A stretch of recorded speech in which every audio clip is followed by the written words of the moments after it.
Ajude os sussurros do imaginário a crescer. Ama os audiobooks do canal? Que tal apoiar esse projeto e ajudar a trazer ainda mais histórias incríveis para todos? Contribua com qualquer valor via Pix. Escaneie o QR Code na tela e faça parte dessa jornada literária. Seu apoio nos ajuda a produzir mais e melhor. Cada contribuição mantém viva a magia das histórias e fortalece essa comunidade de apaixonados por literatura. Muito obrigado pelo seu apoio. Bem-vindo aos Sussurros do Imaginário. Nosso canal é totalmente dedicado a audiobooks, proporcionando uma experiência imersiva para todos os amantes de boas histórias. Aqui, você pode relaxar e deixar sua imaginação fluir enquanto escuta os melhores títulos literários. Dica especial: para uma experiência ainda mais completa, recomendamos que você acompanhe o audiobook com o livro físico ou o e-book. Dessa forma, você poderá desfrutar tanto da narrativa quanto do texto original, unindo os dois mundos. Pedimos desculpas especialmente aos deficientes visuais por quaisquer falhas que possam ocorrer nos audiobooks, como trechos em outras línguas, pequenos erros de narração ou tradução. Isso acontece porque utilizamos narração sintética para manter a produção dos áudios. Queremos ouvir você. Sugira nos comentários livros que gostaria de ver aqui no canal. Não se esqueça de curtir, comentar e se inscrever para ficar por dentro de todas as novidades. Obrigado por estar conosco e bons sussurros.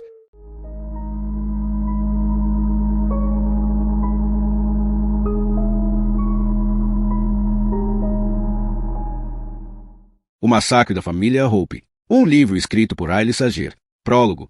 Estamos de novo diante da máquina de escrever, Lenora em sua cadeira de rodas e eu ao lado dela enquanto posiciono sua mão esquerda sobre o teclado. Uma folha em branco está encaixada no cilindro da máquina, substituindo a da noite anterior.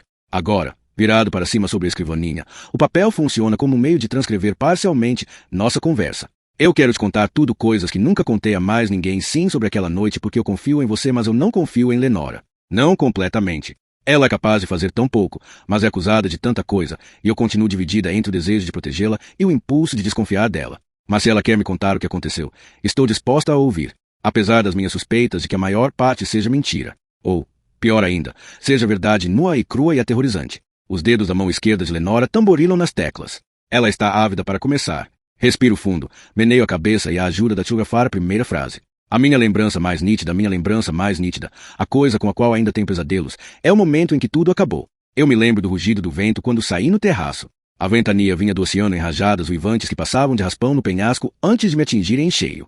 Perdendo o equilíbrio, tive a sensação de que uma multidão invisível me empurrava de volta para o interior da mansão, o último lugar onde eu queria estar. Com um grunhido, me estabilizei e comecei a atravessar o terraço escorregadio por causa do aguaceiro. Caía uma chuva torrencial, com gotas tão geladas que pareciam picadas de agulha. Logo saí do torpor em que me encontrava até então. De súbito, entrei em alerta e comecei a reparar nas coisas. Minha camisola, manchada de vermelho. Minhas mãos, mornas, pegajosas de sangue. A faca, apertada na mão. A lâmina também estava ensanguentada, mas agora a chuva fria lavava num piscar de olhos. Continuei lutando contra o vendaval, ofegando a cada espetada das afiadas gotas de chuva. À minha frente estava o oceano, açoitado violentamente pela tempestade, suas ondas quebrando contra a base do penhasco 15 metros abaixo. Apenas a baixa balaustrada de mármore que se estendia de ponta a ponta no terraço me separava do escuro abismo do mar. Quando alcancei parapeito, soltei um som enlouquecido, estranho e estrangulado. Meio riso, meio soluço. A vida que eu tinha até poucas horas antes desapareceu para sempre.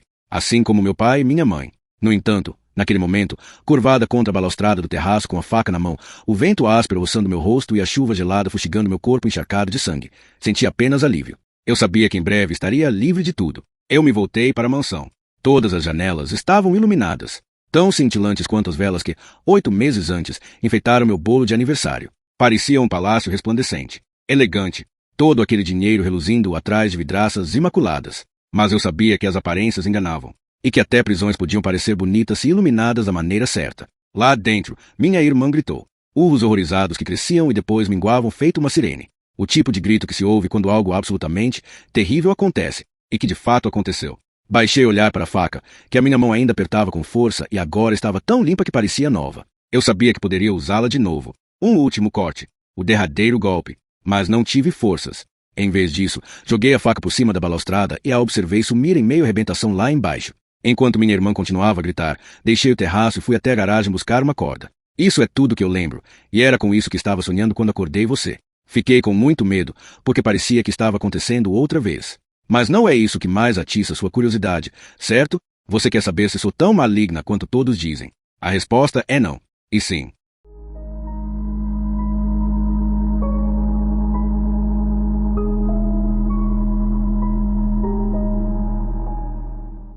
Capítulo 1. O escritório fica na rua principal, espremido entre um salão de beleza e uma vitrine que, agora, quando paro para pensar, parece profética. Quando estive aqui para minha primeira entrevista de emprego, era uma agência de viagens, cuja vitrine exibia cartazes inspiradores sobre liberdade, aventuras, céus ensolarados. Na minha última visita, quando fui suspensa, o lugar estava deserto e às escuras. Agora, 6 meses depois, é um estúdio de ginástica e não tenho a menor ideia do que isso pode significar. No escritório, o Sr. Gurlai me aguarda atrás de uma escrivaninha, nos fundos de uma sala que claramente foi projetada para ser um espaço comercial. Sem prateleiras, caixas registradoras ou expositores de produtos, o local é grande e vazio demais para ser um escritório de uma pessoa só. O rangido alto da porta que se fecha atrás de mim ecoa pelo cômodo desocupado. Kitty, olá, diz o Sr. Gurlai, num tom muito mais simpático do que na minha última visita. Bom ver você de novo. Digo mesmo, mas não é verdade. Nunca me senti confortável perto do Sr. Gurlai. Magro, alto e semelhante a um gavião, ele poderia muito bem se passar por administrador de funerária. O que seria apropriado, já que essa é, em geral, a etapa seguinte para a maioria das pessoas que procuram os serviços da agência dele. A agência Gurlai de Cuidadores Domiciliares é especializada em cuidados médicos de longo prazo para pacientes idosos e uma das únicas agências no estado do Maine a prestar o serviço em domicílio. As paredes do escritório exibem cartazes de enfermeiras sorridentes, embora a maior parte dos funcionários não seja formada em enfermagem, inclusive eu. Agora você é uma cuidadora, disse o Sr. Gurlai durante aquela fatídica primeira visita. Você não é enfermeira, você é cuidadora. A lista dos cuidadores que trabalham para a agência está fixada em um quadro de avisos atrás da escrivaninha do Sr. Gurlai e mostra quem está disponível e quem ficou responsável por algum paciente. Antigamente, meu nome estava ali, sempre indisponível, sempre incumbida de cuidar de alguém. Eu tinha orgulho disso. Toda vez que me perguntavam com que eu trabalhava, eu evocava minha melhor imitação do Sr. Gurlai e respondia: sou cuidadora. Parecia algo nobre, digno de admiração. As pessoas me olhavam com mais respeito quando eu falava isso, o que me fazia pensar que, enfim, havia encontrado um propósito. Sempre fui inteligente, mas nunca um modelo de boa aluna. Sofri para terminar a escola e, depois da formatura, tive ainda mais dificuldade para decidir o que fazer da vida. Você é boa com as pessoas, disse minha mãe depois que fui demitida de um escritório de datilografia. Talvez possa ser enfermeira, mas ser enfermeira exigia uma formação que eu não tinha. Então me tornei o mais perto disso, até que fiz a coisa errada. Agora estou aqui, ansiosa, irritada e cansada, exausta.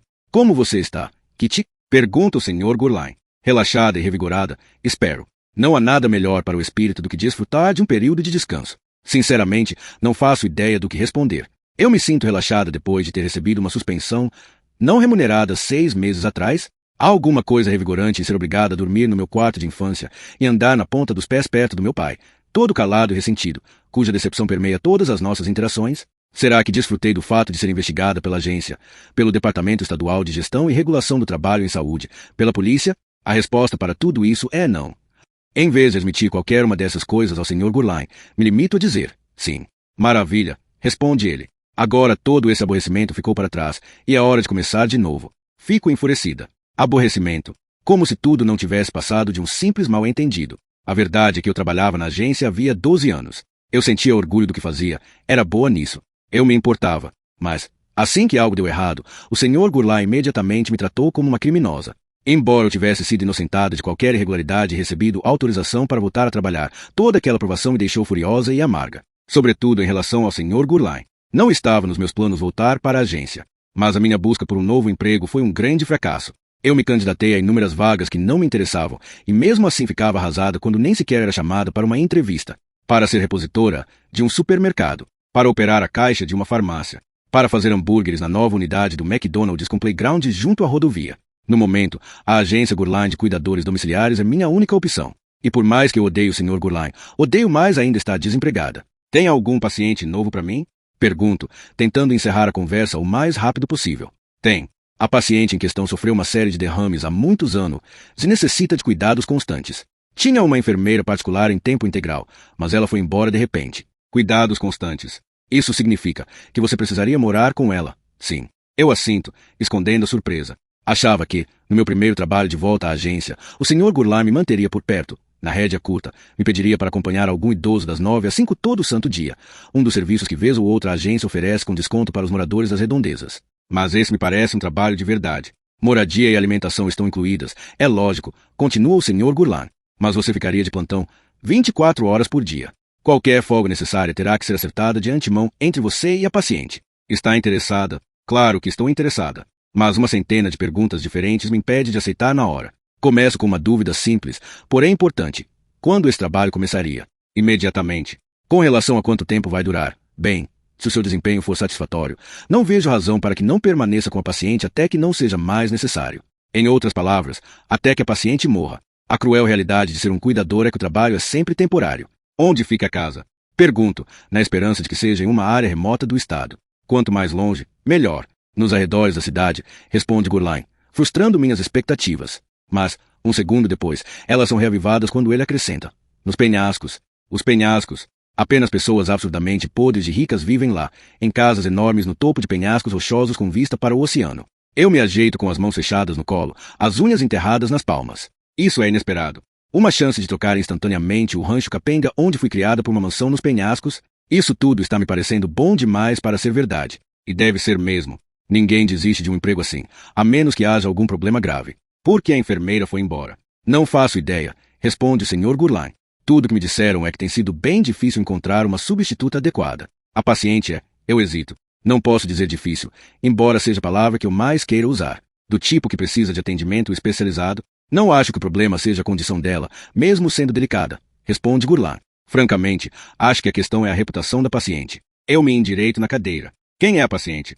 Lenora Hope. Há muitos anos não ouço esse nome. Há pelo menos uma década. Talvez duas. Ouvi-lo agora me faz levantar os olhos. Surpresa. Mais do que surpresa, na verdade. Estou perplexa. Uma emoção que não sei ao certo se já senti. Ainda assim, aqui está ela, esvoaçando atrás de minhas costelas como um pássaro preso em uma gaiola.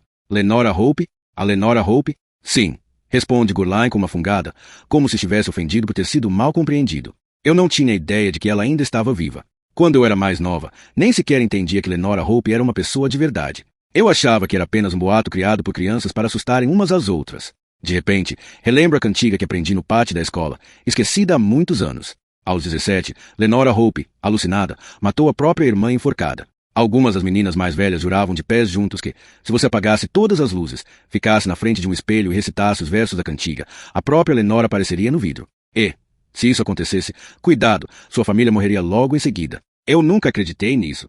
Sabia que era apenas uma variação da lenda urbana da loira do banheiro, uma lorota, uma história, o que significava que Lenora Hope não existia de verdade. Quando cheguei à adolescência, descobri a verdade. Lenora Hope era feita de carne e osso, além de ser uma moradora local, que levava uma vida privilegiada numa mansão a vários quilômetros do centro da cidade. Até que em uma noite ela surtou. Matou o pai a facadas, em delírios febris. Tirou a vida da mãe, que era tão feliz.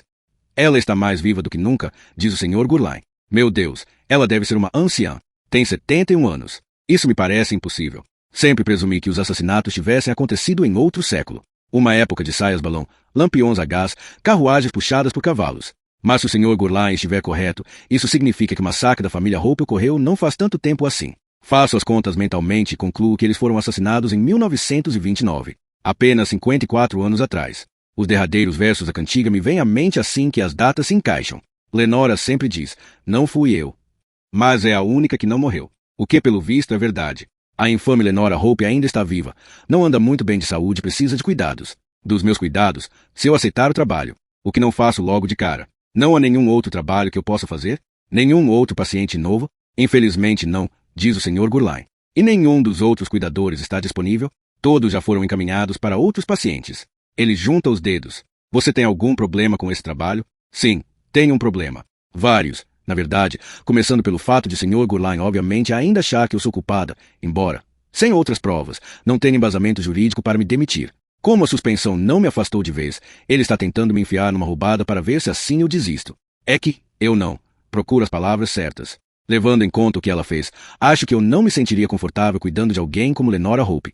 Ela nunca foi condenada por nenhum crime, argumenta Gurlan. Então nossa única opção é acreditar na inocência dela. Achei que você, de todas as pessoas, entenderia isso. Começa a tocar uma música no estúdio de ginástica ao lado, abafada pela parede compartilhada. Physical, de Olivia Newton-John.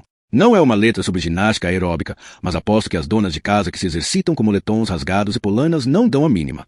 Elas só estão contentes em gastar dinheiro lutando contra as gordurinhas da meia-idade. Um luxo pelo qual não tenho condição de pagar. Você sabe como as coisas funcionam, Kitty, diz Gurlan. Eu determino e distribuo as tarefas, os cuidadores as executam. Se você não estiver confortável com isso, sugiro que a gente corte relações agora mesmo. Eu adoraria fazer exatamente isso. Mas sei também que preciso de um emprego. Qualquer emprego. Preciso começar a refazer minhas economias, que foram reduzidas a quase nada. E, acima de tudo, preciso me afastar do meu pai, que mal fala comigo há 6 meses. Eu me lembro, com uma nitidez tão cortante que poderia romper minha pele, da última frase inteira que ele dirigiu a mim. Estava sentado à mesa da cozinha, lendo o jornal, seu café da manhã intocado. Ele deu um tapa no jornal e apontou para a manchete da primeira página. Comecei a desassociar quando encarei a matéria. Era como se aquilo não estivesse acontecendo comigo, mas com alguém que me interpretava em um filme na travessa. O artigo incluía a foto do meu anuário da escola. Não era uma foto boa. Eu tentava esboçar um sorriso diante daquele pano de fundo azul montado no ginásio do colégio, que, na textura granulada do jornal, parecia lamacento e cinza. Na imagem, meu cabelo emplumado estava exatamente idêntico ao daquela manhã. Entorpecida pelo choque, meu primeiro pensamento foi que eu precisava atualizar meu penteado. O que eles estão dizendo não é verdade, Kitty Cat, disse meu pai, tentando fazer com que eu me sentisse melhor. Mas suas palavras não correspondiam à sua expressão arrasada. Eu sabia que meu pai não estava falando aquilo para o meu bem, mas para o dele. Estava tentando convencer a si mesmo de que aquilo não era verdade. Meu pai jogou o jornal na lixeira e saiu da cozinha sem dizer nada. Desde então, nunca mais falou comigo direito. Agora, penso naquele silêncio longo, tenso, sufocante e decido. Eu topo. Aceito o trabalho. Digo a mim mesma que não será tão ruim assim. O trabalho é temporário. Alguns meses, no máximo. Só até eu economizar o suficiente para me mudar. Para ir para algum lugar melhor. Algum lugar bem longe daqui. Maravilha, diz o Sr. Gurlan, sem um pingo de entusiasmo. Você precisa se apresentar ao trabalho quanto antes. Recebo as instruções de como chegar à casa de Lenora Hope, um número de telefone para ligar caso tenha dificuldade em encontrar o endereço e um meneio de cabeça do Sr. Gurlan, sinalizando que o assunto está encerrado. Ao sair, dou uma olhada rápida no quadro de avisos atrás de sua escrivaninha. No momento, 3 cuidadores estão livres. Então há outros profissionais disponíveis. Sei muito bem porque o Sr. Gurlan mentiu. Ainda estou sendo punida por ter quebrado o protocolo e manchado a excelente reputação da agência. Mas, ao sair para o cortante de outubro do Maine, penso em outro motivo para ter recebido essa tarefa. É mais arrepiante que o tempo gélido. O Sr. Gurlan me escolheu porque Lenora Hope é a única paciente que ninguém, nem mesmo a polícia, se importará se eu matar.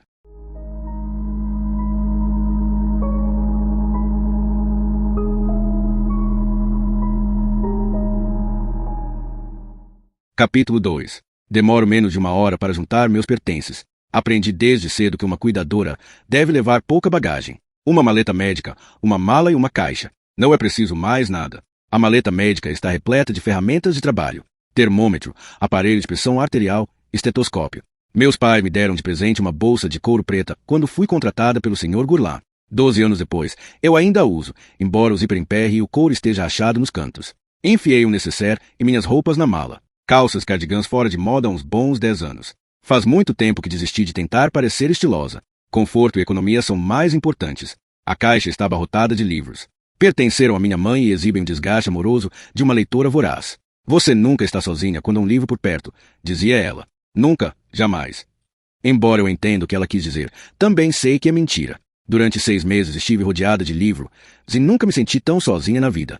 Depois de arrumar tudo, dou uma olhada no corredor para ter certeza de que o caminho até a porta dos fundos da cozinha está livre. Meu pai tinha voltado para almoçar em casa. Ele faz isso às vezes, quando trabalha num canteiro de obras por perto. Agora está na sala, afundado em sua poltrona reclinável, vendo TV e comendo um sanduíche. Nos últimos 6 meses, nos tornamos especialistas na arte de evitar contato. Passaram-se semanas inteiras sem que nos víssemos uma única vez. Na maior parte do tempo, eu ficava no meu quarto e só ia me aventurar na cozinha quando tinha certeza de que meu pai estava no trabalho, dormindo ou fora com a namorada sobre a qual eu não deveria saber. Não fomos apresentadas. Só sei da existência dela porque ouvi os dois conversando na sala de estar na semana passada, surpresa com o som da voz de outra mulher em casa. Na noite seguinte, meu pai escapou de fininho feito um adolescente, talvez com medo de admitir que havia começado a namorar de novo ou com vergonha de correr o risco de eu me deparar com sua nova amiga. Agora quem está escapando de fininho sou eu, andando na ponta dos pés enquanto faço 2 viagens até o carro, uma para levar a mala e a maleta médica, outra para a caixa de livros. Na segunda viagem, dou de cara com meu vizinho Kenny encostado no meu Ford Escort. Ele com certeza me viu com a mala e saiu de casa para investigar. Fitando a caixa em minhas mãos, pergunta, você está de mudança? Por hora, sim, respondo. Talvez para sempre. Vou cuidar de uma nova paciente. Achei que você tivesse sido demitida. Suspensa. Mas a suspensão acabou. Kenny franze a testa, o que é raro para ele. Normalmente ele só está com tesão e fome. Uma rapidinha antes de você ir. Esse é o Kenny com quem me acostumei desde que começamos a transar em maio. Assim como eu, ele está desempregado e mora com os pais.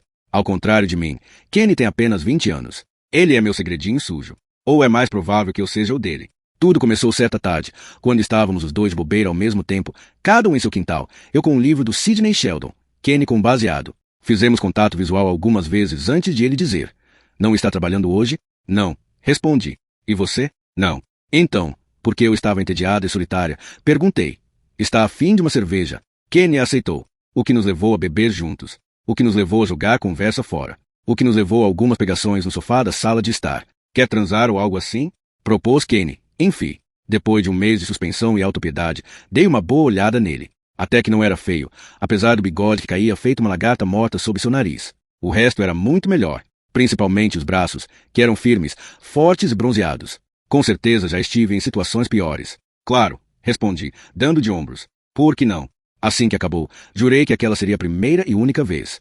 Eu já tinha 11 anos quando Kenny nasceu, pelo amor de Deus. Eu me lembro dos pais dele trazendo do hospital para casa, minha mãe bajulando o bebezinho, meu pai deslizando um envelope com dinheiro para a mão suada do pai dele. Mas quando Kenny apareceu na minha porta dos fundos 2 dias depois parecendo um vira-lata esfomeado, eu deixei entrar e o conduzi até meu quarto. E assim tem sido. 1, 2, às vezes 3 vezes por semana. Conheço de cor e salteado a rotina. Não é um romance. Metade do tempo a gente nem sequer conversa. E embora eu me sinta culpada, sei também que precisava de algo além da leitura para sobreviver aos dias longos e solitários. Meu pai está lá dentro, digo a Kenny, e a minha nova paciente está me esperando. Não conto a ele quem é a tal paciente. Tenho medo do que ele pensará a meu respeito se souber. "Claro, saquei", diz Kenny, fazendo pouco esforço para mascarar sua decepção. "A gente se vê por aí, eu acho." Eu observo percorrer a curta distância de volta para sua casa. Quando ele entra sem olhar para trás, uma pontada atinge meu coração. Não é exatamente tristeza, mas algo próximo disso. Podia ser só sexo, e era só o Kenny, mas pelo menos era alguma coisa, e ele era alguém. Agora não há nada nem ninguém. Coloco a caixa e a minha mala no bagageiro do carro antes de voltar uma última vez para dentro. Na sala de estar, encontro meu pai assistindo ao telejornal do meio-dia, porque era isso que a minha mãe fazia. É um hábito e, para Pat McCready, é difícil largar velhos hábitos. A TV mostra o presidente Ronald Reagan fazendo um discurso sobre economia. A primeira-dama, Nancy, é só dizer não às drogas, Reagan, impertigada ao seu lado. Meu pai, que odeia todos os políticos, de qualquer que seja o partido, solta uma risada irônica. "Quanta merda, Rony", resmunga ele com a boca cheia. "Tente fazer algo para ajudar gente como eu pelo menos uma vez." Parada no vão da porta, pigarreio. "Pai, estou indo embora." Ah, não há surpresa por trás do muxoxo. Na verdade, meu pai parece aliviado. Voltei a trabalhar na agência, acrescento. Minha nova paciente teve vários derrames. Ela mora lá nos penhascos. Digo isso na esperança de que ele fique impressionado, ou, pelo menos, intrigado, com a ideia de pessoas ricas confiarem em mim o suficiente para cuidar de alguém. Se ele ficou, não demonstrou. "Tudo bem", diz ele. Sei que é a única maneira de chamar a atenção do meu pai é revelando o nome da minha nova paciente. Mas, assim como com Kenny, eu nem sequer cogito essa hipótese. Saber que vou cuidar de Lenora Hope só fará meu pai me menosprezar ainda mais.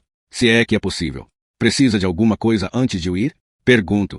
Meu pai dá outra mordida no sanduíche e balança a cabeça. A pontada que senti lá fora volta mais forte. Uma fisgada mais dolorosa, dessa vez. Com tanta força que tenho certeza de que um pedaço do meu coração se parte e despenca nas entranhas do meu estômago. Vou tentar ligar a cada 2 semanas para ver como estão as coisas. "Não precisa", responde meu pai. E não diz mais nada. Fico no vão da porta por um momento, pedindo, esperando, implorando em silêncio por mais. Qualquer coisa serve. Adeus. Já vai tarde. Cai fora. Vai se fuder. Qualquer coisa menos esse silêncio hostil que faz com que eu me sinta um nada. Pior que nada. Invisível. É assim que me sinto. Saio sem me dar ao trabalho de me despedir. Não quero receber apenas o silêncio quando meu pai se recusar a me dizer adeus.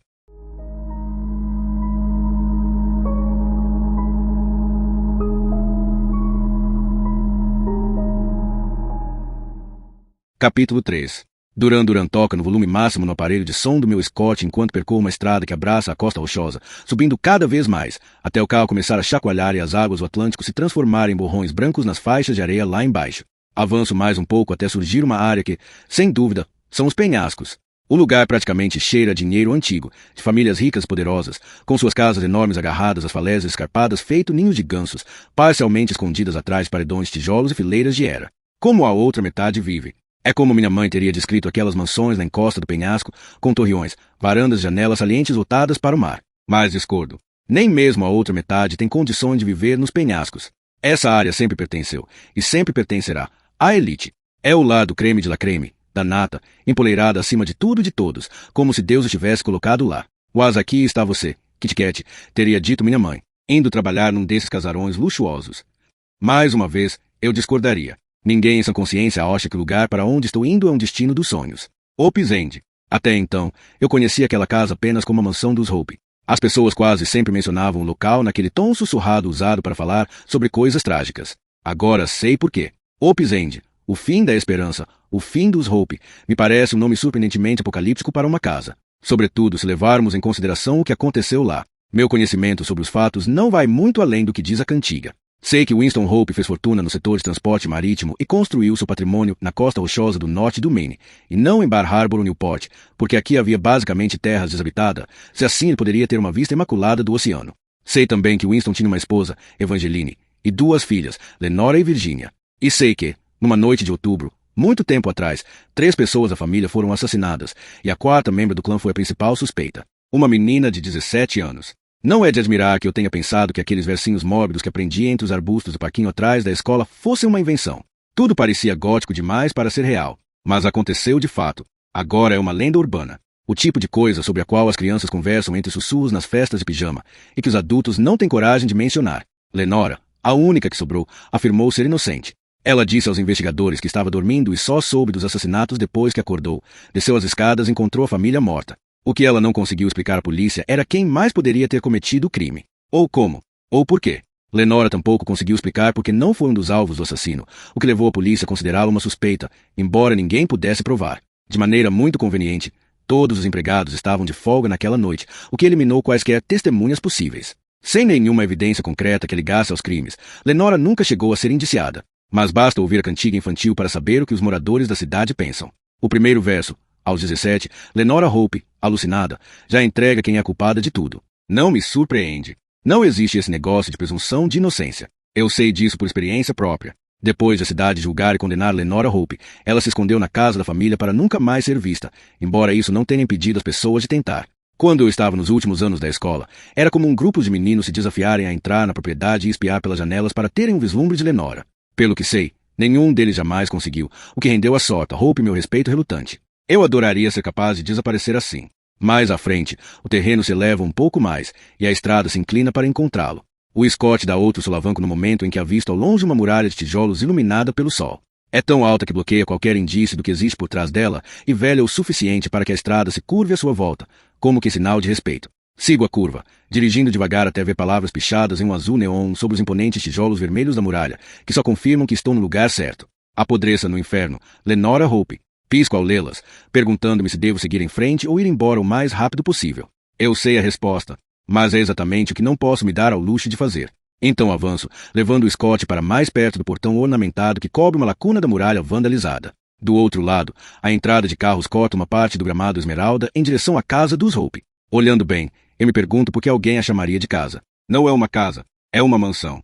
Algo que eu não via pessoalmente desde o dia em que meus pais o levaram para passear em Bar Harbor, quando eu tinha 14 anos. Eu me lembro do meu pai ficar o passeio inteiro reclamando dos ricaços desgraçados que construíram seus palacetes ali. Deus sabe o que ele diria sobre Hope's End, que eclipsa todas as imponentes mansões daquela cidadezinha snob. É maior, mais majestosa. Poderia pertencer a um personagem de Dallas ou Dinastia ou de qualquer outra novela boba que minha mãe assistia no horário nobre. Com 3 andares e tão larga quanto um cruzeiro, a mansão é o resultado dos excessos da Era Dourada. As paredes são de tijolo vermelho. Ao redor das portas duplas da entrada e de todas as janelas, há primorosos detalhes em mármore que não têm serventia alguma, exceto mostrar quanto dinheiro a família Hope um dia já teve. Uma fortuna, a julgar pela quantidade de volutas e arabescos esculpidos à mostra. As janelas do 3º andar conservam o mármore, mas se projetam no telhado inclinado de onde brotam uma dúzia de chaminés estreitas que se assemelham a velas em um bolo de aniversário. No portão há um pequeno interfone. Abro a janela do carro e me estico para apertar o botão.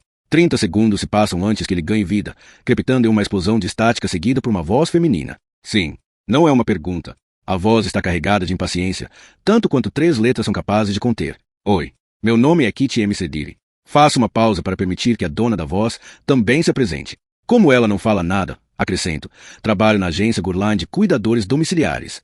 Eu sou a nova Cuid. A mulher me interrompe com um conciso "vem até a casa", depois o aparelho se silencia. Diante do carro, o portão começa a se abrir, emitindo um tremor nervoso, como se estivesse assustado com a minha presença. O metal rende com um movimento vagaroso, o que me faz pensar na frequência com que Opus End recebe convidados. Não muita, presumo, quando o portão se detém com um ruído, embora esteja apenas aberto pela metade. Avanço devagar, calculando se há espaço suficiente para o carro passar. Não há. Não se eu quiser manter os 2 espelhos laterais, o que sem dúvida é a minha intenção. Meu orçamento, nas atuais condições, não inclui reparos no Scott. Estou prestes a sair do carro e empurrar o mesmo portão, quando ouço uma voz masculina ao longe. Emperrou de novo? Ele se aproxima, empurrando um carrinho de mão atulhado de folhas secas. É um homem bonito, 30 e poucos anos, em ótima forma física, pelo que posso deduzir sobre a camisa de flanela e a calça jeans manchada de terra. A barba está cheia e o cabelo está um pouco grande demais, de modo que fica levemente ondulado na nuca. Eu estaria interessadíssima, em circunstâncias diferentes, completamente diferentes. Algo do tipo, se minha vida fosse outra. Assim como não tenho condições de bancar conserto de carro, não tenho como lidar com complicações amorosas agora. Não, Kenny não conta. Não sei se isso já aconteceu alguma vez, digo pela janela do carro aberta, mas agora está emperrado. Sem dúvida. Aconteceram algumas vezes, na verdade, responde o homem, abrindo o sorriso adoravelmente torto. Esta deve ser, tipo, a 10ª. Sempre me esqueço de colocar consertar o portão na lista de centenas de outras coisas que preciso fazer por aqui. Você é a nova enfermeira. Cuidadora. Respondo. Uma correção necessária. As enfermeiras fazem faculdade de enfermagem. Cuidadoras como eu recebem treinamento especializado, 180 horas obrigatórias exigidas pelo estado do Maine, em que nos ensinam o básico. Verificar os sinais vitais, ministrar medicamentos, fisioterapia leve. Mas explicar tudo isso a um desconhecido não vale a pena. Então deixa eu abrir esse portão para que você possa começar. Do bolso de trás da calça jeans, o homem tira um par de luvas de trabalho, que enfia nas mãos. Segurança em primeiro lugar. Aprendi do pior jeito, de vez em quando este lugar morde. Ele puxa o portão com força, que solta um rangido tão medonho que poderia ser descrito como um grito de dor, se tivesse vindo de alguém sob meus cuidados. Você trabalha aqui em tempo integral? Pergunto, levantando a voz para que o homem me ouça em meio à barulheira do portão. Sim, responde ele. Não somos muitos agora, mas antes este lugar tinha um monte de empregados. Tinha jardineiro, caseiro e um faz-tudo, além de vários ajudantes de meio período. Agora sou eu que faço tudo isso. Você gosta daqui? O homem puxa o portão uma última vez, liberando a passagem. Virando-se para mim, ele diz, se eu tenho medo daqui, é isso que você quer saber. Sim, é isso que eu quero saber. Queria que tivesse soado como uma pergunta inocente. Uma pergunta comum, levando em conta o que aconteceu aqui. No entanto, deveria ter previsto que minha dúvida poderia ser entendida como extremamente indelicada. Tá tudo bem, diz ele. Você está apenas curiosa. Eu sei o que as pessoas além destes muros dizem sobre esta casa. Acho que isso significa não. Uma suposição correta. O homem tira uma das luvas e estende a mão. A propósito, meu nome é Carter. Eu a aperto. Kitty M. Cedire. Muito prazer em conhecer você, Kitty. Tenho certeza de que a gente vai se esbarrar por aí. Hesito antes de avançar com o carro. Obrigado por me ajudar com o portão. Não sei o que eu teria feito se você não tivesse aparecido. Acho que você teria conseguido de alguma forma. Carter me estuda, inclinando a cabeça, cheio de curiosidade. Você me parece ser bem despachada. Eu era. Não sou mais. Pessoas despachadas não são suspensas do trabalho e, quando são, conseguem encontrar um emprego novo e não moram na casa dos pais com 31 anos. Ainda assim, aceito o elogio com um meneio de cabeça. Mais uma coisa, diz Carter, aproximando-se da janela aberta do carro e se abaixando para ficarmos cara a cara. Esqueço o que todo mundo diz a respeito de Lenora Hope e do que aconteceu aqui. Eles não sabem do que estão falando. A sorte, Hope é totalmente inofensiva. Embora esteja tentando me tranquilizar, as palavras de Carter apenas tornam a situação bizarra em que me encontro ainda mais real. Sim, quando saí do escritório do Sr. Gurline eu já sabia qual era o trabalho. Contudo, eu tinha apenas uma noção abstrata da coisa toda, com a qual não me preocupei enquanto fazia mala. Lidava com o silêncio do meu pai e tentava encontrar o local. Mas, agora que estou aqui, a constatação me atinge como um soco no estômago. Estou prestes a conhecer uma mulher que matou a própria família. Supostamente matou a própria família. Faço questão de lembrar a mim mesma. Lenora nunca foi condenada por nenhum crime, como o Sr. Gurline, de forma tão mesquinha, apontou. No entanto, quem mais além de Lenora poderia ter cometido os assassinatos? Não havia mais ninguém na casa, nenhum outro suspeito, nem qualquer outro sobrevivente. O último verso da cantiga volta aos meus pensamentos. Mas é a única que não morreu.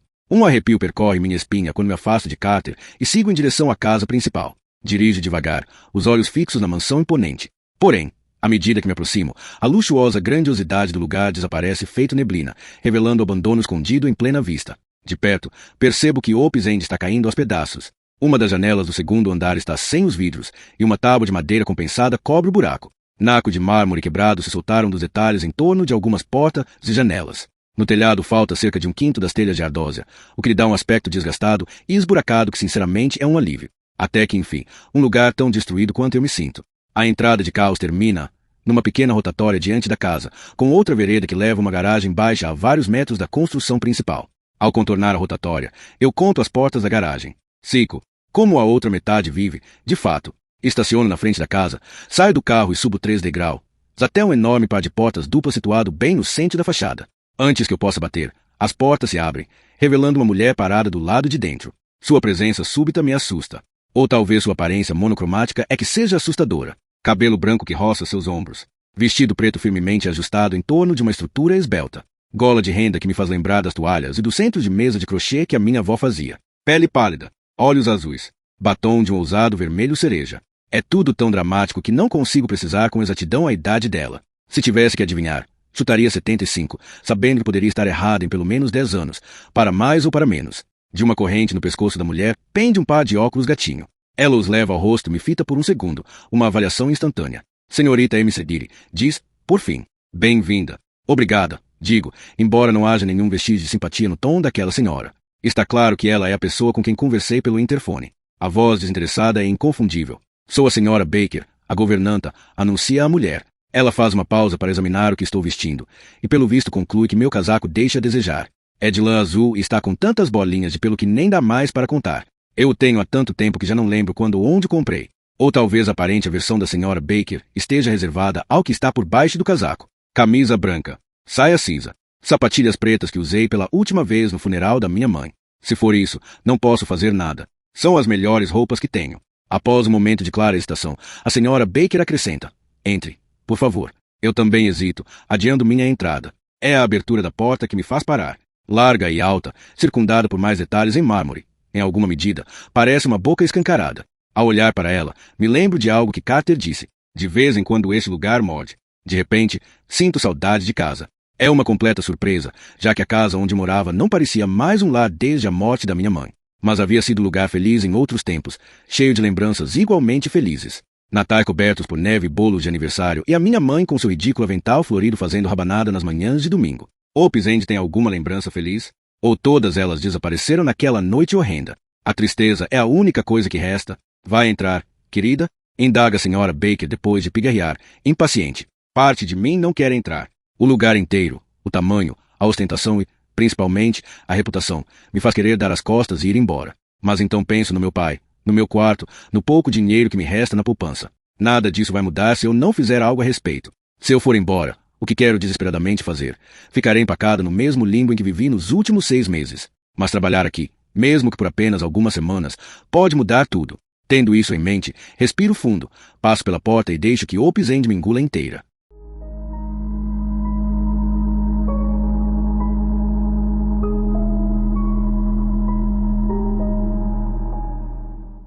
Capítulo 4. O lado de dentro de Opes End é um pouco melhor que de fora. Logo além da porta há um grande hall de entrada com azulejos de mármore, cortinas de veludo nas janelas e tapeçarias nas paredes. O mobiliário varia de vasos com palmeiras, elegantes cadeiras de madeira com almofadas de brocado empoeiradas. No alto, um céu pintado a óleo, cheio de nuvens ousadas, adorna o teto abobadado. Tudo parece simultaneamente refinado e desmazelado e congelado no tempo. Como o saguão de um hotel 4 estrelas que, décadas atrás, foi abandonado de repente. À esquerda, em um longo corredor, há janelas altas e uma única porta aberta, que se estende até um par de largas portas duplas, por ora fechadas. Em seguida, faz uma curva acentuada à direita, desaparecendo numa esquina. À direita, há outro corredor que oferece acesso direto a uma sala ensolarada. No entanto, só consigo prestar atenção no que está à minha frente. Do lado oposto da porta principal, há uma suntuosa escada com carpete vermelho que começa com uma dúzia de degraus, antes de se dividir em duas como um par de asas. Cada metade simétrica se curva em direção ao segundo andar. Sobre o patamar ao centro paira um vitral, através do qual se projetam raios de sol e matizes de arco-íris que colorem o carpete. A grande escadaria, diz a senhora Baker, construída em 1913. Pouca coisa mudou desde então. O Sr. Hope fez questão de escolher um design que fosse atemporal. Ela continua andando, e os estalidos de seus saltos no piso de mármore soam como um metrônomo. Sigo atrás dela, tropeçando um pouco no chão, que é irregular em alguns pontos, enfunando e ondulando como o oceano lá fora. Você pode buscar seus pertences mais tarde, diz a senhora Baker. Achei que seria bom conversarmos no solário primeiro. É um cômodo bem alegre. Só acredito vendo. Até agora, Nada em Opes End sugere alegria, nem mesmo as poucas partes bonitas. A desgraça e a desolação parecem ter fixado residência nos recantos do lugar, acumuladas feito teias de aranha. Um pesado clima de mau agouro também é palpável, um frio no ar, alguma coisa intangível e salgada que me faz estremecer. Eu sei que é apenas minha imaginação. 3 pessoas morreram aqui, de forma hedionda, se acreditarmos na lenda. Saber desse tipo de coisa pode mexer com a cabeça de uma pessoa. Como que para ilustrar esse ponto, passamos por uma pintura a óleo emoldurada de uma adolescente com um vestido de cetim cor-de-rosa. A sorta Hope, diz a senhora Baker ao passar rapidamente pelo quadro, sem se dar ao trabalho de olhar para ele. Foi encomendado pelo pai em comemoração ao aniversário da filha. Ao contrário da senhora Baker, eu paro para olhar. Lenore está sentada em um divã branco, com um papel de parede cor-de-rosa listrado atrás dela, logo acima do ombro, a ponta de um espelho com moldura dourada. Ela está inclinada no braço do divã, um tanto desajeitada. Suas mãos repousam sobre o colo com os dedos entrelaçados, sugerindo uma tensão que o pintor se esforçou para disfarçar com uma pose descontraída demais. Sua pele pálida e os traços delicados me fazem pensar em uma flor pouco antes de desabrochar. A jovem Lenora tinha o nariz delicado, lábios cheios e olhos verdes quase tão brilhantes quanto de trás da grande escadaria. Ela fita diretamente o pintor, com uma centelha de malícia no olhar, quase como se soubesse o que as pessoas diriam a seu respeito nas próximas décadas. 5 passos à minha frente, a senhora Baker se vira para me lançar um olhar impaciente. O solário é por aqui, sorta M. Cedire. Dou uma última olhada no retrato de Lenora e sigo em frente. Outros 3, idênticos em formato e tamanho, estão enfileirados ao lado dele, todos escondidos por crepe de seda preto.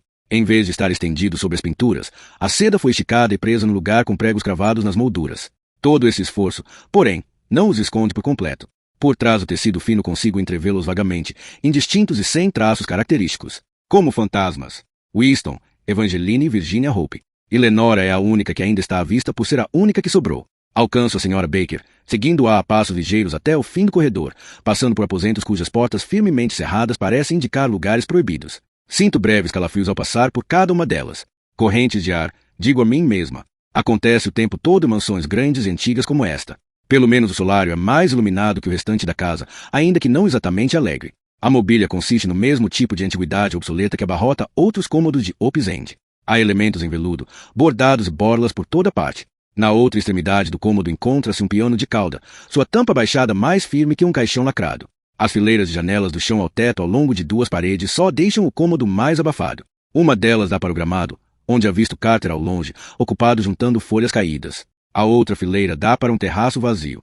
Uma pequena balaustrada de mármore, que mal alcança a cintura, percorre toda a extensão do terraço. Não consigo ver nada além dela porque, na verdade, não há mais nada para ver. Apenas uma infinita vastidão de céu azul que faz parecer que a mansão está flutuando no ar. Passo mais alguns segundos admirando a vista antes de a senhora Baker apontar para um sofá de veludo vermelho. Por favor, sente-se. Eu me acomodo bem na beirada do sofá de 2 lugares, como se estivesse com medo de quebrá-lo. E estou mesmo.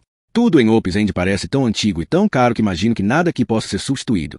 A senhora Baker não demonstra esse tipo de excitação quando se senta na poltrona à minha frente. O movimento faz com que uma nuvem de poeira se levante do tecido. Agora, sorta M. Cedire, diz ela, conte-me um pouco sobre você. Antes que eu tenha a chance de falar, alguém irrompe na sala com passos pesados e um barulho de algo chacoalhando. Uma jovem chega carregando um balde de metal na mão enquanto, com a outra, arrasta atrás de si um aspirador de pó. Quando nos vê, ela paralisa imediatamente, o que me dá alguns segundos para apreciar seu visual chamativo. Tem por volta de 20 anos, se tanto, e usa um uniforme formal de empregada doméstica que não ficaria deslocado em um filme antigo em preto e branco. Vestido preto na altura dos joelhos e gola branca engomada, com pontas justas e alinhadas. Seu avental branco tem uma mancha bem nítida no lugar onde ela provavelmente enxuga as mãos. O restante dela, porém, é pura modernidade. No cabelo, tingido em um tom extravagante de vermelho, há 2 mechas azul neon que descem pelos lados do rosto, penduradas como os tentáculos de um polvo. Um tom semelhante de azul percorre suas pálpebras. Seu batom é rosa chiclete. As maçãs do rosto estão pintadas num tom mais escuro de cor de rosa. Opa, desculpem, diz ela, me olhando 2 vezes, claramente surpresa com a presença de uma forasteira em Opes End. Desconfio que isso não ocorra com frequência. Achei que a sala estivesse vazia. Ela dá meia volta para sair, emitindo outro som de chocalho que, agora percebo, vem da meia dúzia de pulseiras de plástico nas cores do arco-íris que cobrem seus pulsos. A culpa é minha, Jéssica, diz a senhora Baker. Eu deveria ter informado de que precisaria da sala esta tarde. Esta é a sorta M. Cedire, a nova cuidadora da sorta Hope. Oi. Eu a cumprimento com um breve aceno. A garota retribui, as pulseiras retinindo. Oi. Bem-vinda a bordo. Estávamos prestes a nos conhecer melhor, comenta a senhora Baker. Talvez você possa continuar seu trabalho limpando o hall de entrada. O lugar parece um tanto negligenciado, mas eu limpei lá ontem. Você está sugerindo que eu estou enganada. Indaga a senhora Baker, seu sorriso forçado tão cerrado que beira o cruel. A garota balança a cabeça, os brincos de argola balançando. Não, senhora Baker. A jovem empregada faz uma reverência, um ato sarcástico que a senhora Baker parece acreditar ser sincero. Em seguida, a faxineira sai, mas não sem antes me lançar outro olhar curioso, arrastando consigo o balde, o aspirador e os adereços chacoalhantes. Por favor, queira perdoar a Jéssica, diz a senhora Baker. É tão difícil encontrar bons empregados hoje em dia. Ah, é a única coisa que respondo. Eu também não sou considerada uma empregada, e a própria senhora Baker também não é. Ela coloca os óculos, ajustando-os na ponta do nariz antes de me encarar através das lentes grossas. Agora, sorta MCD, pode me chamar de Kitty. Kitty, diz a senhora Baker, despejando meu nome da sua língua com desdém, como se tivesse um gosto ruim. Presumo que seja a abreviação de alguma coisa. Sim, Dick Trade. Um pouco sofisticado para um primeiro nome. Eu entendo o que ela quer dizer. Sofisticado demais para alguém como eu. Era o nome de solteira da minha avó materna. A senhora Baker faz um barulho. Não é exatamente um de indiferença, mas quase. E sua família? De onde é? Daqui mesmo, digo. Você terá que ser mais específica do que isso. Mais uma vez, eu entendo. Existe mais de um aqui. Há as mansões nos penhascos, morada das famílias abastadas que os Hope dominavam. E há o resto, todos os outros. Daqui da cidade, respondo. A senhora Baker assente. Foi o que pensei. Meu pai faz tudo e minha mãe era bibliotecária. Explico, tentando convencê-las que minha família é tão digna de respeito quanto os Hope e sua laia. Interessante, diz a senhora Baker, deixando claro que sua opinião é exatamente o contrário. Você tem bastante experiência como cuidadora? Tenho. Fico tensa, sem saber até que ponto ela já sabe. O que o Sr. Gurline lhe contou? Muito pouco. Eu gostaria de poder dizer que recebi as mais altas recomendações sobre você, mas isso seria mentira. Não me disseram quase nada a seu respeito. Respiro fundo. Isso pode ser uma coisa boa. Ou talvez não. Por outro lado, significaria que, se ela me perguntar, terei que explicar tudo sozinha. Por favor, não pergunte. Eu penso. Eu trabalho com a agência Gurline de Cuidadores Domiciliares há 12 anos. Explico. Isso é bastante tempo. A senhora Baker sustenta meu olhar, sua expressão indecifrável. Presumo que você tenha aprendido muito nesses 12 anos. Aprendi? Sim. Começo a enumerar todas as coisas que sei fazer, desde as tarefas mais básicas, preparar refeições simples, dar uma ajeitada na casa, trocar lençóis com o paciente ainda deitado na cama, até procedimentos profissionais, dar banho de esponja e inserir cateteres, tirar sangue e injetar insulina, verificar se há escaras nas escápulas e nádegas. Ora, você é praticamente uma enfermeira. A senhora Baker me interrompe, provavelmente achando que já me estendi demais. Qual é a sua experiência com cuidados com vítimas de derrame? Tenho alguma, respondo, pensando na senhora Planquers, de quem cuidei por menos de 2 meses, até que coitado do marido dela ficou sem dinheiro para arcar com o serviço da agência. A senhora Planquers foi transferida para uma casa de repouso pública e eu fui encaminhada para outro paciente. Talvez a condição da sorta Hope exija mais atenção do que costume, diz a senhora Baker. Ela tem sofrido com problemas de saúde durante a maior parte da vida. Um surto de poliomielite aos 20 anos enfraqueceu tanto suas pernas que desde então ela não consegue andar. Além disso, teve uma série de acidentes vasculares cerebrais nas últimas 2 décadas. Em decorrência desses derrames, ela perdeu a capacidade de falar e ficou com o lado direito do corpo paralisado. Até consegue mover a cabeça e o pescoço, mas às vezes é difícil controlá-los.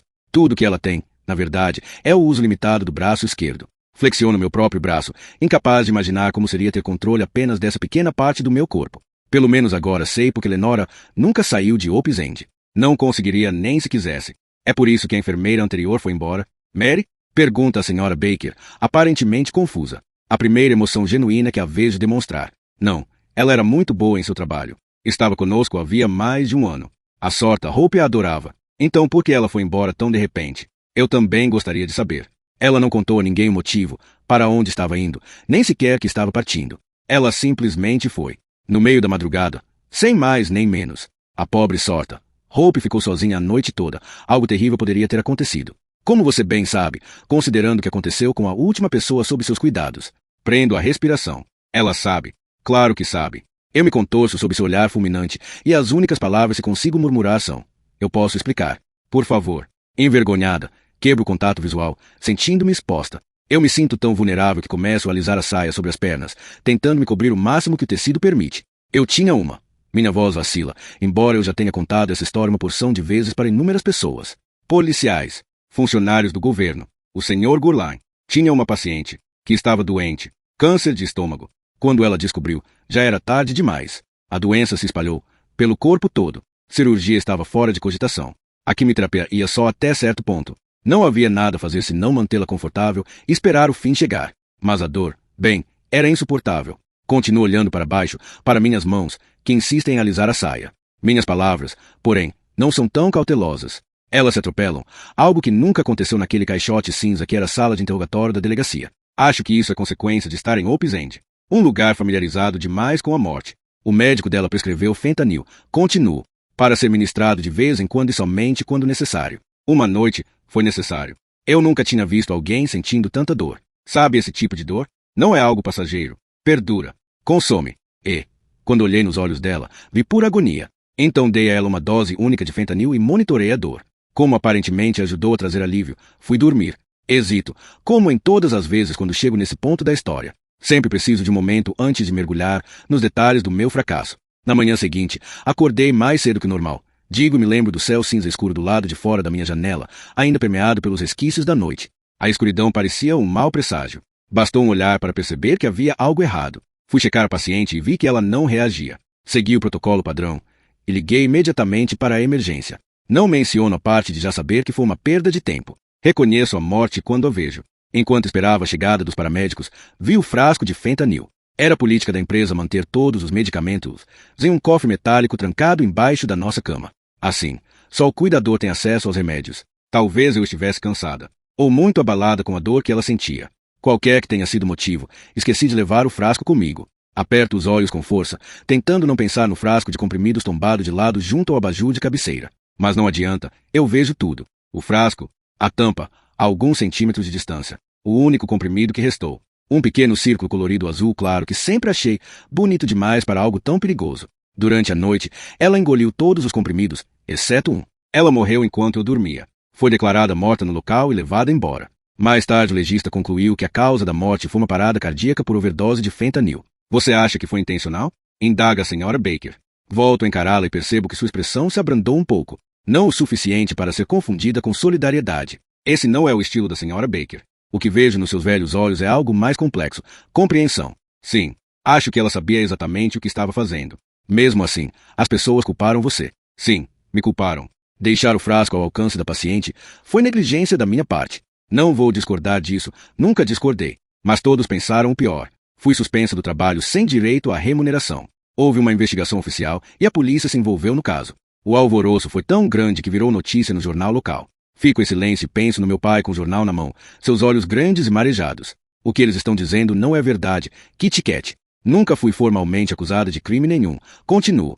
A investigação concluiu que a morte foi acidental. Minha suspensão acabou e agora estou de volta ao trabalho. Mas eu sei que a maioria das pessoas pensa o pior. Quase todo mundo suspeita que eu deixei os comprimidos de propósito. Ou até que eu ajudei a tomá-los. E você fez isso? Encaro a senhora Baker, assustada e ofendida. Que tipo de pergunta é essa? Uma pergunta sincera. Rebate ela. Do tipo que merece uma resposta sincera. Você não acha? A senhora Baker se mantém calmamente sentada, o epítome da paciência. Sua postura é perfeita. A coluna reta como uma tábua não chega nem perto de tocar o encosto do sofá empoeirado. Já eu, estou largada no sofá, de braços cruzados, esmagada sob o peso de sua pergunta. Acreditaria em mim se eu dissesse que não? Sim, responde a senhora Baker. A maioria das pessoas não acredita. Nós aqui de Hope's End não somos como a maioria das pessoas. A senhora Baker se volta para a janela e observa a balaustrada do terraço. E depois do terraço, nada. Um abismo feito de céu acima, provavelmente água abaixo. Aqui, damos às jovens mulheres acusadas de atos terríveis o benefício da dúvida. Eu me endireito, surpresa. A julgar pela atitude séria da senhora Baker, presumi que fosse proibido mencionar o passado trágico de Hope's End. Não vamos fingir que você não sabe o que aconteceu aqui, querida, diz ela. Você sabe. Assim como sabe que todo mundo pensa que a Sorta Hope é a responsável. E ela é? Fico surpresa comigo mesma. Normalmente não sou tão ousada. Suspeito que, de novo, a culpa seja da casa. Ela instiga perguntas ousadas. A senhora Baker dá um meio sorriso, talvez satisfeita, talvez não. Você acreditaria em mim se eu dissesse que não? Eu olho ao redor da sala, a mobília espalhafatosa, as janelas enfileiradas, o gramado, o terraço e o céu infinito. Já que estou aqui, vou ter que dar a ela o benefício da dúvida. Pelo visto essa é a resposta certa. Ou, pelo menos, aceitável, pois a senhora Baker se levanta e diz: vou mostrar o resto da casa agora. Depois disso, apresentarei você à Sorta Hope. Isso oficializa tudo. Sou a nova cuidadora de Lenora Hope. Não importa que eu tenha mentido para a senhora Baker. Não apenas sobre minha paciente anterior, mas sobre Lenora Hope. Minha opinião não mudou. Ainda acho que ela é uma assassina. Sei também que não importa o que eu acho. Ela é minha paciente, é meu trabalho cuidar dela. Se eu não trabalhar, não serei paga. Simples assim. Saímos do solário e voltamos pelo corredor em direção ao centro da casa. Quando passamos pelos retratos, dou outra olhada no único à mostra. Os olhos pintados a óleo de Lenora parecem nos seguir enquanto nos movemos.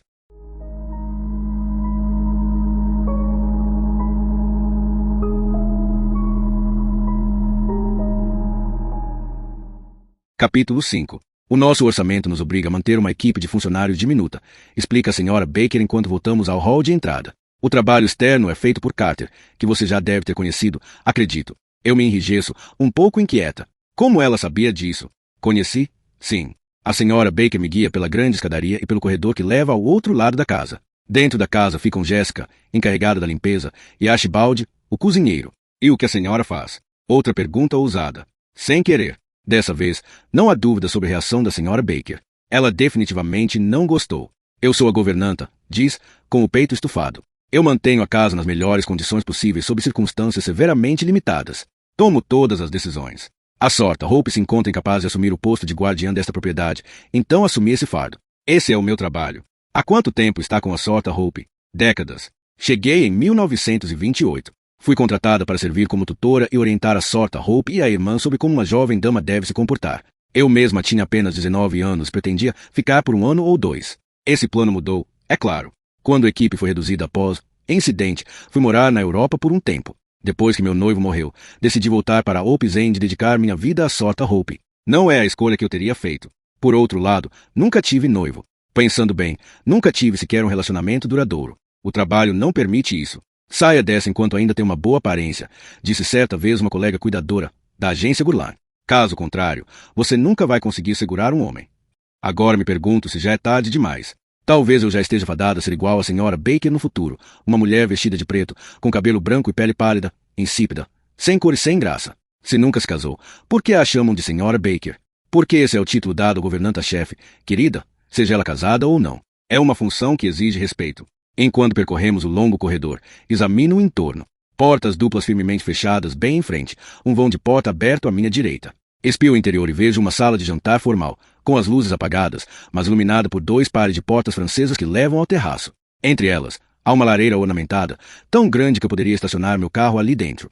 Em cada extremidade de uma mesa comprida que pode acomodar mais de 20 pessoas pendem imensos lustres. Hope's End tem 36 cômodos, anuncia a senhora Baker quando alcançamos as portas duplas fechadas no final do corredor. Você precisa se preocupar com apenas 3. Os aposentos da sorte, Hope, os seus próprios e este lugar. Sigo a senhora Baker quando ela vira à direita e entra em uma cozinha tão grande que poderia ser um restaurante. Há vários fornos e fogareiros e uma lareira de tijolos, dentro da qual crepita uma pequena chama. Prateleiras forradas de recipientes de porcelana cobrem as paredes, e dezenas de utensílios e panelas de cobre pendem de grades de ferro forjado fixadas no teto. No centro, há um balcão de madeira que se estende praticamente de uma parede à outra. Décadas atrás, um exército de cozinheiros e seus assistentes deviam correr pelo piso de azulejos pretos e brancos a caminho do salão de jantar adjacente. Agora, há apenas um cozinheiro, um homem de peitoral largo, barriga ainda mais protuberante, vestindo calça xadrez e um dolman branco de chefe. Tem por volta de 70 anos, cabeça raspada e nariz levemente torto, mas seu sorriso é largo. Archibald, está é a nova cuidadora da sorte, Hope, diz a senhora Baker. Kitty, este é Archibald. Ele levanta os olhos do balcão, onde está sovando uma massa para fazer pão caseiro. Bem-vinda, Kitty, e me chame de Archie. Todas as refeições da sorte Hope são preparadas por Archibald, então você não precisará se preocupar com isso, avisa a senhora Baker. Ele também cozinha para o restante dos funcionários. Você é livre para preparar suas próprias refeições, é claro, mas eu sugiro não fazer isso. Archibald é o melhor cozinheiro da costa do Maine. De repente percebo como a minha vida mudou de forma drástica. Essa manhã acordei na mesma cama em que eu dormia desde os 10 anos. Essa noite, vou adormecer no quarto de uma mansão que tem um chefe de cozinha profissional, e uma governanta, e um terraço com vista panorâmica para o mar. Como que para silenciosamente me trazer das nuvens de volta ao chão, a senhora Baker segue em frente e me conduz até uma escada escondida num dos cantos da cozinha. Ao contrário da grande escadaria, esta tem degraus íngremes, estreitos e escuros, obviamente destinada aos funcionários, dos quais eu faço parte. Não posso me esquecer disso. Archibald e Jéssica têm acomodações no 3º andar, diz a senhora Baker, cuja voz ecoa pela escada enquanto subimos. Seu quarto fica no 2º andar, ao lado dos aposentos da sorte Hope. Ela fica no 2º andar? Pergunto, surpresa. Mas, se ela não tem mobilidade, não deveria dormir no térreo? A sorte Hope não se importa, isso eu posso lhe assegurar. A casa tem elevador? Claro que não. Então como faço para levá-la lá para fora? A senhora Baker se detém no meio da subida e quase esbarro nela. Para evitar uma colisão, desço um degrau, o que permite que ela paire sobre mim enquanto diz: a sorta Hope não sai de casa. Nunca, nunca. A senhora Baker se põe em movimento de novo, subindo rapidamente. A sorta Hope não sai desta casa há décadas. E se ela precisar de uma consulta médica? Então o médico vem até ela, diz a senhora Baker. Mas se ela precisar ser levada ao hospital? Isso nunca acontecerá. Mas e se? E se houver uma emergência? É isso que tento dizer. Não consigo terminar a frase porque a senhora Baker se detém de novo, desta vez no patamar. A sorta Hope nasceu nesta casa e é aqui que morrerá. Até lá, ela deve permanecer sempre dentro de casa. Esses são seus desejos e meu trabalho é cumpri-los. Se você discorda, pode ir embora agora mesmo. Fui suficientemente clara. Abaixe os olhos, bem consciente de que menos de 5 minutos de trabalho, já estou na iminência de ser demitida. A única coisa que me impede de ser forçado a voltar para meu antigo quarto e para o silêncio do meu pai é o que digo em seguida. Sim, peço desculpas por questionar os desejos da sorta Hope. Que bom. A senhora Baker abre um sorriso de lábios vermelhos que é tão breve e cortante quanto um golpe de navalha. Vamos continuar. Percorremos de ponta a ponta um longo corredor. Assim como o do térreo, esse se estende de um lado ao outro da mansão, o topo da grande escadaria posicionado bem ao centro. Porém, ao contrário deles, mais largos e mais bem iluminados, esse é estreito feito um túnel igualmente escuro. O carpete é vermelho. O papel de parede é amarelo damasco e azul pavão. Dos dois lados há uma dúzia de portas, todas fechadas. Ao seguir pelo corredor, tenho uma sensação estranha. É como uma tontura, mas não exatamente isso. É instabilidade. É isso que estou sentindo.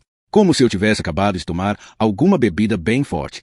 Toco a parede em busca de apoio, mas a palma da minha mão desliza pelo papel de parede azul, que é tão arrebatador que chega a ser opressivo. A cor é escura demais, e a estampa, florida demais para um espaço tão estreito. As inúmeras pétalas ornamentadas que se abrem e se entrelaçam parecem um jardim que cresceu sem controle, indômito e cruel, e agora está tomando conta da residência. Esse pensamento me leva a tirar a mão da parede, me fazendo tombar levemente na outra direção. O que você está sentindo é a casa, diz a senhora Baker sem olhar para trás. Ela se inclina ligeiramente na direção do oceano. Não é muito perceptível no primeiro andar. Só dá para sentir nos andares superiores. Por que está inclinada? O penhasco, querida. O piso aqui em cima se desloca com o tempo, à medida que o penhasco sofre erosão. O que a senhora Baker não diz, mas fica claro pelo piso inclinado, é que a própria Opes End está em erosão, desgastando-se junto com o penhasco.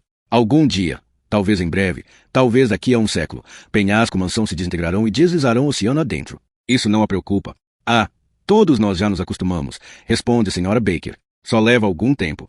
É como se acostumar com o balanço de um barco. Eu não teria como saber. Minha única experiência no mar foi uma excursão para observar baleias no 6º ano. Mas não entra na minha cabeça a ideia de me acostumar com isso. Quando a senhora Baker para diante de uma das portas trancadas à esquerda, eu me recosto na parede, aliviada. Estes são os seus aposentos, diz ela, girando maçaneta, mas sem precisar abrir a porta, que se abre sozinha, com um rangido, graças à inclinação da mansão. Assim que você terminar de se trocar, vou apresentá-la à sorta Hope. Me trocar? Eu me afasto da parede e me aprumo. Devo vestir o quê? Seu uniforme, é claro. A senhora Baker se afasta da porta e me permite espiar o interior do aposento. É um quarto pequeno, mas arrumado. As paredes são amarelo manteiga. Há uma cômoda, uma cadeira de leitura e uma larga estante felizmente cheia de livros. Tem até uma vista para o oceano que, em outras circunstâncias, faria meu coração cantar de alegria. Mas o que chama minha atenção é o uniforme branco de enfermeira em cima da cama, dobrado com o mesmo esmero de um guardanapo num restaurante chique. Se por acaso não servir, posso mandar para uma costureira fazer alguns ajustes, afirma a senhora Baker. Eu olho para o uniforme como se fosse uma bomba relógio. A senhora realmente quer que eu use isso? Não, querida, diz a senhora Baker. Eu exijo que você use. Mas eu não sou enfermeira. Aqui você é. Eu deveria saber que isso estava por vir. Eu já tinha visto Jéssica com aquele uniforme de empregada doméstica ridículo e a Chi com o traje de chefe. Eu sei que você acha uma bobagem, comenta a senhora Baker. As antigas enfermeiras também achavam. Até Mary. Mas aqui seguimos as tradições.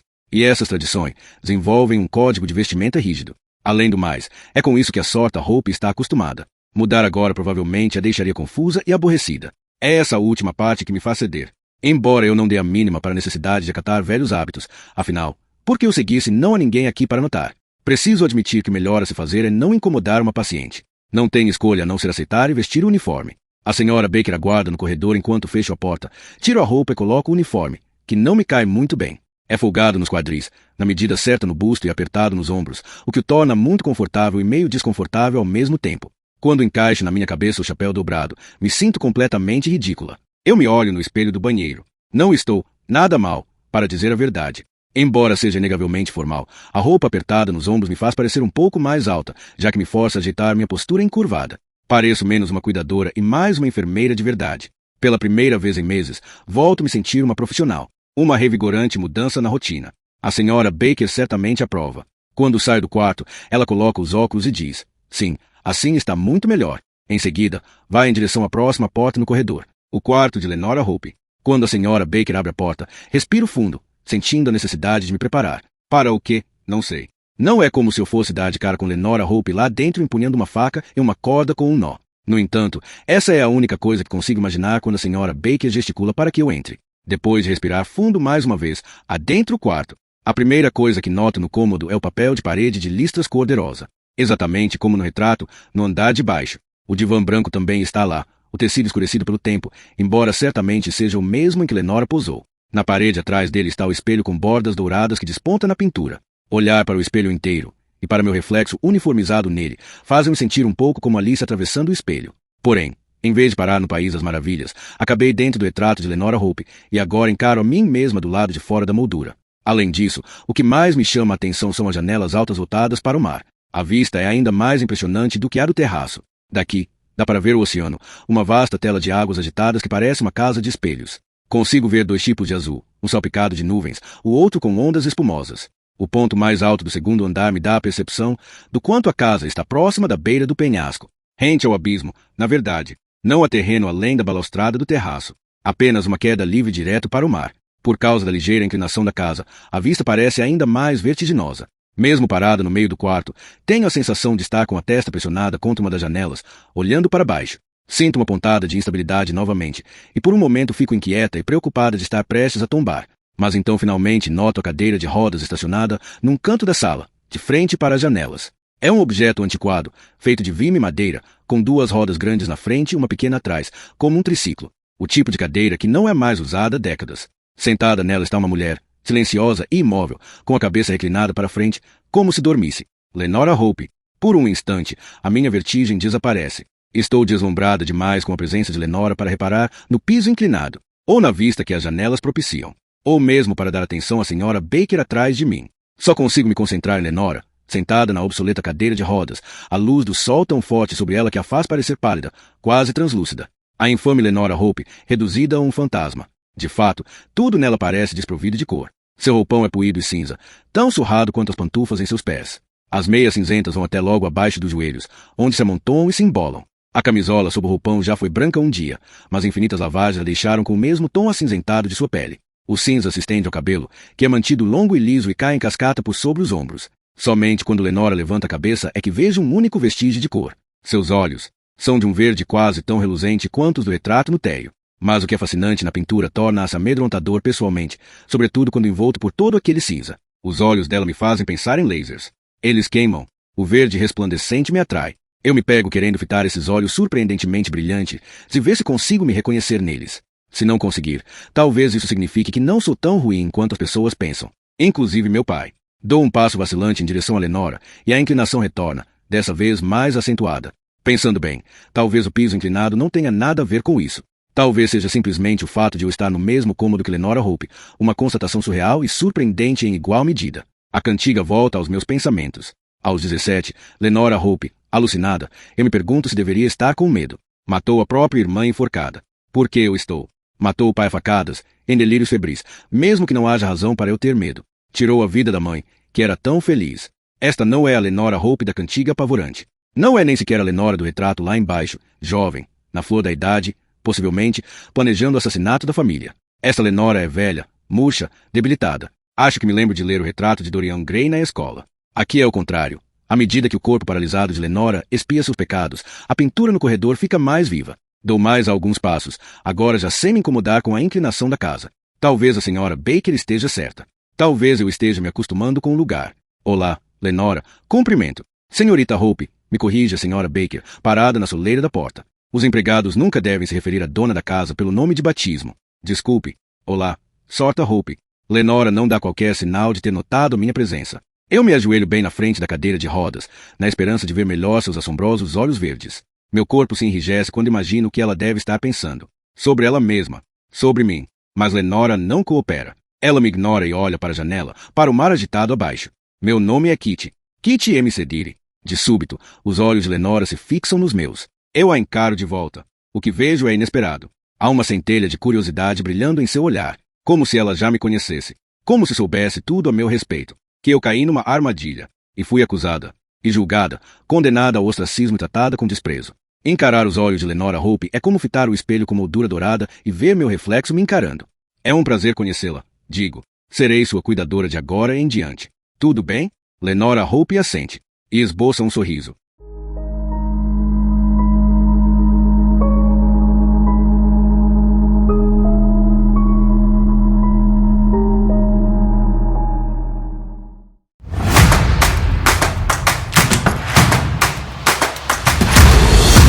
Quer ouvir essa história até o último sussurro?